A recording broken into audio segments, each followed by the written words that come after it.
Kingdom. So box office దగ్గర మరీ positive talk ఏం లేకపోయినా సరే హరిహర వీరమల్లు డిజాస్టర్ టాక్ వల్ల కింగ్డమ్కి అయితే మంచి పాజిటివ్ అడ్వాంటేజ్ అయితే దొరికింది. సో ఓవరాల్గా వీకెండ్ వరకు మంచిగా కలెక్షన్స్ అయితే వచ్చాయి. And youth sensation Vijay Deverakonda గారు లేటెస్ట్ మూవీ అంటే లేడీ ఫ్యాన్స్ అందరినీ కూడా చాలా బాగా అట్రాక్ట్ చేసుకున్నారు. అంటే మనం థియేటర్స్ దగ్గర చూస్తే లేడీ ఫ్యాన్స్ చాలా ఎక్కువ మంది కనిపించారు. అండ్ సినిమా కూడా డీసెంట్ రికవరీ అయితే సొంతం చేసుకుంది. ఇప్పుడు 5 days కంప్లీట్ అయిన తర్వాత మూవీ ఏ రేంజ్లో ఉందని చూసుకుంటే డ్రాప్స్ కొంచెం ఎక్కువగానే కనిపిస్తున్నాయి. అండ్ చూసుకున్నట్లయితే 20,000 రేంజ్లో టికెట్ సేల్స్ అయితే అందుకుంది. తెలుగు రాష్ట్రాల్లో 1 crore షేర్ మార్క్ని అయితే మిస్ అయిందనమాట. So 5th decay share mark అయితే మిస్ అయింది.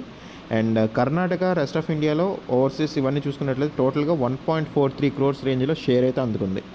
సో 2.8 crores గ్రాస్ అనమాట మొత్తం. దీంతో ఓవరాల్గా ఈ సినిమా 5 days కంప్లీట్ అయ్యేసరికి ఆంధ్ర అండ్ తెలంగాణలో 25.72 crores షేర్ అందుకోగా 42.75 crores గ్రాస్ అందుకుంది.